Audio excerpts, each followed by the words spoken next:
LPST rank ഹോൾഡേഴ്സിനെ ചർച്ചയ്ക്ക് ക്ഷണിച്ച് സർക്കാർ secretariat നടയിൽ നടത്തുന്ന സമരത്തിന്റെ 37ാം ദിവസമാണ് VD സതീശൻ സർക്കാരിന് വെളിപാടുണ്ടായത്. വളർമതിയുടെ നിരാഹാര സമരം ഇന്ന് 13ാം ദിവസത്തിലേക്ക് കടക്കുന്നു. പൊതുവിദ്യാഭ്യാസ മന്ത്രി N ഷംസുദ്ദീന്റെ ചേംബറിൽ രാവിലെ 10:30 ചർച്ച നടക്കുക. ഈ വിഷയത്തിൽ ജനം TV ലൈവത്തോടക്കം വലിയ വാർത്താ പ്രാധാന്യം നൽകിയിരുന്നു. ഇതിന് പിന്നാലെയാണ് സർക്കാർ ചർച്ചയ്ക്ക് വഴങ്ങിയത്. ജ്യോതിഷാണ് സെക്രട്ടേറിയറ്റിന് മുന്നിൽ നിന്നും ചേരുന്നത്. ജ്യോതിഷ്, ഈ വിഷയം ഒരുപക്ഷെ കേരളത്തിൽ ഉയർത്തിപ്പിടിച്ച ഏക മാധ്യമം നമ്മളാണ്. കഴിഞ്ഞ 37 ദിവസമായി ഈ ഉദ്യോഗാർത്ഥികളുടെ വിഷയങ്ങൾ കേരളത്തിൻ്റെ പൊതുസമൂഹത്തിലേക്ക് എത്തിച്ച ഏക മാധ്യമം എന്ന നിലയിൽ ഇന്നിപ്പോൾ വളരെ അഭിമാനത്തോടെ പറയാം, ഈ വിഷയത്തിൽ സർക്കാർ ചർച്ചയ്ക്ക് തയ്യാറായിരിക്കുന്നു. എപ്പോഴാണ് ചർച്ച നടക്കുക?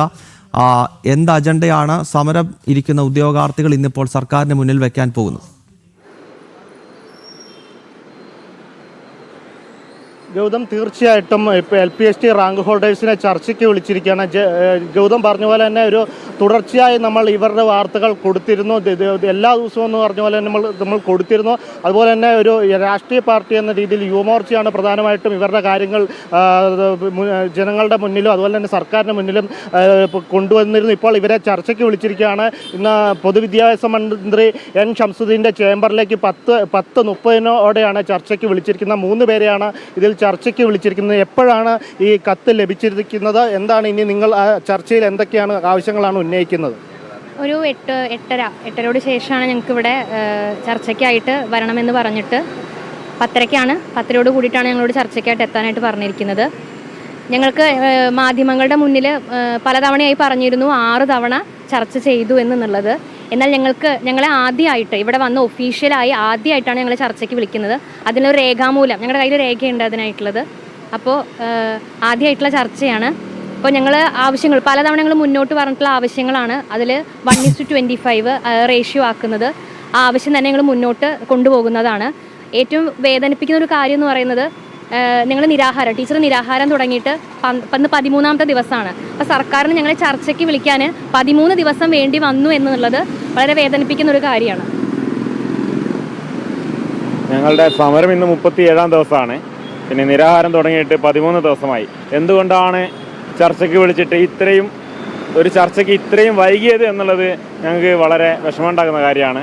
ഈ ഒരു ചർച്ചയിലെങ്കിലും ഞങ്ങൾക്ക് അനുകൂലമായിട്ടുള്ളൊരു തീരുമാനം സർക്കാരിൻ്റെ ഭാഗത്ത് നിന്ന് ഉണ്ടാകുമെന്ന് തന്നെയാണ് ഞങ്ങൾ കരുതുന്നത്. സർക്കാരിൽ ഞങ്ങൾക്ക് പ്രതീക്ഷയുണ്ട്. പ്രധാനമായിട്ടും ഞങ്ങൾ റേഷ്യോൻ്റെ കാര്യം തന്നെയാണ് പറയുന്നത്, 1:25. പക്ഷേ ആ റേഷ്യോയിൽ സാമ്പത്തികമായിട്ട് പ്രതിസന്ധി ഉണ്ടെന്നാണ് അവർ പറയുന്നത്. അപ്പോൾ ധനമന്ത്രിയായിട്ടുള്ള ധനകാര്യം കൂടി വഹിക്കുന്ന മുഖ്യമന്ത്രിയും കൂടി വേണമെന്നാണ് ഞങ്ങളന്ന് പറഞ്ഞത്. അത് പ്രാവശ്യം നടന്നിട്ടില്ല. പിന്നെ പറയുന്നത് HTV പോസ്റ്റാണ്. പിന്നെ ഞങ്ങളുടെ ലിസ്റ്റ് ഒന്ന് കുറച്ച് എക്സ്റ്റെൻഡ് ചെയ്ത് കിട്ടണമെന്നും കൂടിയാണ് ഞങ്ങൾക്ക് പറയാനുള്ളത്. അതുപോലെ തന്നെ വളർമതി ടീച്ചറിൻ്റെ നിരാഹാരം ഇന്ന് 13ാം ദിവസത്തിൽ എത്തിയപ്പോഴാണ് സർക്കാർ ചർച്ചയിലേക്ക് കടന്നിരിക്കുന്നത്. വളർമതി ടീച്ചർക്ക് എന്താണ് ഇക്കാര്യത്തിൽ പറയാനുള്ളത് എന്ന് ചോദിച്ചു. ഈ 13 ദിവസം കിടന്നാൽ മാത്രമേ ഒരു ചർച്ചയ്ക്ക് വിദ്യാഭ്യാസ വകുപ്പ് വിളിക്കുള്ളൂ എന്നുള്ളത് നമുക്കിതുവരെ ഒരു അറിവില്ലാത്ത കാര്യമാണ്. പിന്നെ ഇവർ പറഞ്ഞുകൊണ്ടിരുന്ന ഒരു വിഷയം ഇതാണ്, 6 തവണ ചർച്ചയ്ക്ക് വിളിച്ചു പോകുന്നു. 6 തവണ ചർച്ചയ്ക്ക് വിളിച്ചവർക്ക് എന്തിനാണ് പിന്നെയും 13 ദിവസം വേണ്ടി വന്ന് ഒരാൾ നിരാഹാരം കിടന്നാൽ മാത്രമേ 7ാമത്തെ ഒരു ചർച്ച വിളിക്കുള്ളൂ? ഇതൊക്കെ വെറും നമ്മളെ പറ്റിക്കാനുള്ള കാര്യമാണെന്നുള്ളത് ജനങ്ങൾക്കത് മനസ്സിലാവും. പിന്നെ ഈ നമ്മൾ ചർച്ച ഉദ്ദേശിച്ചത് കൃത്യമായിട്ട് നമ്മളൊരു ലെറ്റർ കൊടുത്തിരുന്നു. അതിനകത്ത് വിദ്യാഭ്യാസ വകുപ്പ് മന്ത്രി, ധനകാര്യം കൈകാര്യം ചെയ്യുന്ന മുഖ്യമന്ത്രി, വിദ്യാഭ്യാസ ഡയറക്ടർ, സെക്രട്ടറി, വിദ്യാഭ്യാസ സെക്രട്ടറി ഇവരൊക്കെ വേണം എന്നുള്ള കാര്യം പറഞ്ഞിരുന്നു. കാരണം നമ്മുടെ വിഷയത്തെക്കുറിച്ച് പഠിച്ച ആളുകളാണ് ഈ സെക്രട്ടറിയും വിദ്യാഭ്യാസ ഡയറക്ടറും ഒക്കെ. കൃത്യമായിട്ട് അതിനകത്ത് കണക്കും കാര്യങ്ങളൊക്കെ പറഞ്ഞു കൊടുക്കാൻ പറ്റുന്നവർക്കാണ്. പിന്നെ നമ്മൾ ആവശ്യപ്പെട്ടിട്ടുള്ള 1:25 എന്നുള്ള റേഷ്യോ നടപ്പിലായില്ല എങ്കിൽ ഒരു നിയമനം പോലും ഇനി നടക്കില്ല. അതാണ് സത്യം.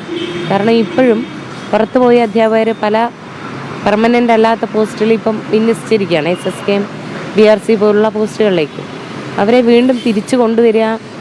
ഇനിയൊരു ഒഴിവുണ്ടായാൽ അതിലായിരിക്കും വിന്യസിക്കപ്പെടുക. അതുകൊണ്ട് റേഷ്യോ കുറച്ചില്ല എങ്കിൽ ഒരിക്കലും ഞങ്ങളുടെ ലിസ്റ്റിൽ നിന്ന് ഒരു നിയമനവും നടപ്പിലാവില്ല. അതൊരു റേഷ്യോ കുറയ്ക്കുന്നതിൽ കവിഞ്ഞൊരു കോംപ്രമൈസിന് നമ്മൾ തയ്യാറല്ല. പിന്നെ റേഷ്യോ കുറയ്ക്കാൻ നമ്മൾ ആവശ്യപ്പെടുന്നത് എല്ലാ സ്കൂളുകളിലും അല്ല, ഡിവിഷൻ ഫോൾ ആയ സ്കൂളുകളിൽ മാത്രമാണ് നമ്മൾ സ്പെസിഫൈ ചെയ്ത് പറയുന്നുണ്ട്. പിന്നെ അതുപോലെ ഇത് ഇത്രയും കോംപ്ലിക്കേറ്റഡ് ആയിട്ടുള്ള ഒരു വിഷയമല്ല, അത് കോംപ്ലിക്കേറ്റഡ് ആക്കുന്ന സർക്കാരാണ്. കാരണം ഇതുപോലൊരു കാര്യം നേരത്തെ നടന്നിട്ടുണ്ട്. നമ്മളിത് ഒരുപാട് തവണ പറഞ്ഞാണ്. 2022 HSAയിലെ എയ്ഡഡ് വിഭാഗത്തിന്, എയ്ഡഡ് സെക്ടറിനെ അന്ന് 1:45 എന്നുള്ള 40 ആക്കി കൊടുത്തിട്ടുണ്ട്. പിന്നെ എന്തുകൊണ്ടാണ് ഈ LPSTക്ക് മാത്രം, അതും ഗവൺമെൻറ് സെക്ടറിന് മാത്രം ഇത്തരത്തിലുള്ള ഒരു വിഭാഗീയത സർക്കാർ കൽപ്പിക്കുന്നത് എന്നുള്ളത് അവർക്ക് മാത്രമേ അതിനെക്കുറിച്ച് പറയാൻ പറ്റുള്ളൂ. എന്തുകൊണ്ടാണെന്നുള്ളത്. അതുമാത്രമല്ല, ഇപ്പോൾ 2 മാസത്തെ സമയം അവർ ചോദിച്ചിരുന്നു. പക്ഷേ സമരത്തിൻ്റെ ശക്തമായ സമരം കൂടെ ഇതിൻ്റെ അടിസ്ഥാനത്തിലാണ് ഇപ്പോൾ പെട്ടെന്ന് ഒരു ചർച്ചയ്ക്ക് തയ്യാറായത്. അതെ അതെ, അതായത് ഇപ്പം ഇത് സോഷ്യൽ മീഡിയ ഏറ്റെടുത്തു, ചർച്ച ജനങ്ങൾ ഏറ്റെടുത്തു, വിവിധ രാഷ്ട്രീയ പാർട്ടികൾ ഏറ്റെടുത്തു. ഇതൊരു പൊതു പ്രശ്നമാണ്, പൊതുജനങ്ങൾ ഫേസ് ചെയ്യുന്ന പ്രശ്നമാണ്, ജനങ്ങളിൽ ഈ വിദ്യാർത്ഥികൾ ഫേസ് ചെയ്യുന്ന പ്രശ്നമാണ്, വരുന്ന തലമുറയുടെ പ്രശ്നമാണ്. അതുകൊണ്ട് തന്നെ ഇതിനകത്ത് ഈ സിസ്റ്റത്തിന് മാറ്റം ഉണ്ടാവണം എന്നുള്ളൊരു ആവശ്യമാണ് ആദ്യമായിട്ട് നമ്മൾ മുന്നോട്ട് വയ്ക്കുന്നത്. ഇപ്പോഴും നിലവിലും ജോലിയിൽ പ്രവേശിച്ച, കഷ്ടപ്പെട്ട് പഠിച്ച് PSC എഴുതി ജോലി നേടി 1 വർഷം കഴിഞ്ഞ് ജോലിയിൽ നിന്ന് പുറത്താക്കപ്പെട്ട ആളുകൾ നമ്മുടെ കണ്ണിൻ്റെ മുന്നിലുണ്ട്. 1 മാസം മുൻപ് ആലപ്പുഴ ജില്ലയിൽ 32 അധ്യാപകർ പുറത്താക്കപ്പെട്ടു. എന്നാൽ നിങ്ങൾ എവിടെയെങ്കിലും കേട്ടിട്ടുണ്ട് എയ്ഡഡിലെ അധ്യാപകർ പുറത്ത് നിൽക്കുന്നുവെന്ന്? ഇല്ല. അവരെയൊക്കെ സംരക്ഷിച്ചിരിക്കുന്നത് ഗവൺമെൻറ് വിദ്യാലയങ്ങളിലാണ്. മറിച്ച് 32 അധ്യാപകരിൽ 23 പേർക്ക് മാത്രമേ അതിൻ്റെ പ്രതിരോധത്തെ തുടർന്ന് 23 പേർക്ക് മാത്രം ഇപ്പം നിയമനം കിട്ടി. ഇപ്പോഴും 9 പേര് പുറത്ത് നിൽക്കുകയാണ്, ജോലിയില്ല, സാലറിയില്ല, പുറത്ത് നിൽക്കുകയാണ്.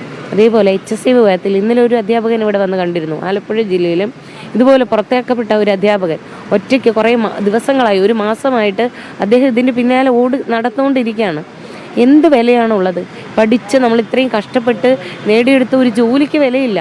അപ്പം നമ്മളൊരു ലിസ്റ്റിൽ വന്നു, നമുക്ക് ജോലി കിട്ടാനുള്ള അവകാശമുണ്ട്, എന്നിട്ട് ആ ജോലി നിഷേധിക്കപ്പെടുന്നു. ആ സമയത്ത് തന്നെ നിങ്ങൾ ഈ 2 ദിവസം മുൻപേ ഒരു വാർത്ത കണ്ടു കാണും, 1,30,00,000 രൂപയ്ക്ക് ഒരു സീറ്റ് വിൽക്കപ്പെടുന്നു. അപ്പോൾ ഇതൊരു ഓപ്പൺ മാർക്കറ്റാണെന്നാണ് പറയുന്നത്. വിദ്യാഭ്യാസ വകുപ്പിൽ തന്നെ പറയുന്നത് ഇത് ഓപ്പൺ മാർക്കറ്റാണ്, പൈസ കൊടുത്ത് എന്തും വാങ്ങാം, പൈസ ഇല്ലാത്തവനൊന്നുമില്ല. അതാണ് അവസ്ഥ. അപ്പം ജനങ്ങൾ സാമ്പത്തിക സുരക്ഷിതത്വം ഉറപ്പാക്കാനാണ് പല ദാരിദ്ര്യം അനുഭവിച്ചു വരുന്ന പല കുട്ടികളും പഠിച്ച് ഒരു ജോലി നേടാൻ ആഗ്രഹിക്കുന്നതും. പക്ഷെ ആ ജോലി നേടാൻ എന്തൊക്കെ ക്വാളിഫിക്കേഷൻ ഉണ്ടെങ്കിലും അവസാനം അവർ വന്നിരിക്കുന്ന സ്ഥലം ഈ തെരുവാണ്. ഈ തെരുവിലാണ് അവരുടെ എല്ലാം അവസാനിക്കുന്നത്, അവരുടെ സ്വപ്നങ്ങൾ അവസാനിക്കുന്നത്. അപ്പോൾ ഈ സിസ്റ്റം മാറണമെന്നുള്ളതാണ് നമ്മൾ തീർത്തും ആവശ്യപ്പെടുന്നത്. ഇതുപോലെ നമ്മൾ ആവശ്യപ്പെട്ട ഒരുപാട് ആവശ്യങ്ങളുണ്ട്. നമ്മുടെ റാങ്ക് ലിസ്റ്റ് നീട്ടുന്നതും അതുപോലെ നോട്ടിഫിക്കേഷനുമായി ബന്ധപ്പെട്ട കാര്യങ്ങളുമൊക്കെ, ഇതൊക്കെ അടിയന്തരമായി ഈ ചർച്ചയിൽ പരിഗണിക്കപ്പെടണം. അങ്ങനെ അല്ല എങ്കിൽ നമ്മൾ വീണ്ടും സമരം തുടരേണ്ടതായിട്ട് വരും. അതും കൂടെയാണ് നമുക്ക് ഈ അവസരത്തിൽ പറയാനുള്ളത്. അത് തന്നെയാണ് ഗൗതം, ഈ ഇന്നത്തെ ചർച്ചയ്ക്ക് ഒരു തീരുമാനം ഉണ്ടായില്ല. ഉദ്യോഗാർത്ഥികളുടെ ആവശ്യം സർക്കാർ അംഗീകരിച്ചില്ല എങ്കിൽ വരും ദിവസങ്ങളിലും അതിശക്തമായ സമരം തുടരുമെന്നാണ്. കഴിഞ്ഞ ദിവസമാണ് ചീതയൊരുക്കി സമരം നടത്തി, പുല്ല് ഭക്ഷിച്ചും അതുപോലെ മണ്ണ് ഭക്ഷിച്ചും സമരം നടത്തി. വരും ദിവസങ്ങളിലും ശക്തമായ, അതായത് ഇന്നത്തെ ഒരു ചർച്ചയിൽ അനുകൂലമായ ഒരു സമീപനമല്ല സർക്കാരിൻ്റെ ഭാഗത്തു നിന്ന് ഉണ്ടാകുന്നതെങ്കിൽ വരും ദിവസങ്ങളിലും ഇതിലും ശക്തമായ സമരത്തിലേക്ക് LPST റാങ്ക് ഹോൾഡേഴ്സ് കടക്കുമെന്ന് തന്നെയാണ് ഇപ്പോൾ വ്യക്തമാക്കുന്നത് ഗൗതം. ഓക്കെ എന്തായാലും LPST റാങ്ക് ഹോൾഡേഴ്സുമായി ഇന്ന് ഒടുവിൽ സർക്കാർ ചർച്ചയ്ക്ക് തയ്യാറായിരിക്കുകയാണ്. രാവിലെ 10:30 ചർച്ച നടക്കും. 37ാം ദിവസം ഈ സമരം എത്തി നിൽക്കുന്ന വേളയിലാണ് ഈ ഒരു ചർച്ചയ്ക്കെങ്കിലും VD സതീശൻ സർക്കാർ തയ്യാറാകുന്നത്. സെക്രട്ടേറിയറ്റിന് മുന്നിൽ നിന്നും വിശദാംശങ്ങൾ നൽകുകയായിരുന്നു ജ്യോതിഷ് ജനാർദ്ദനൻ.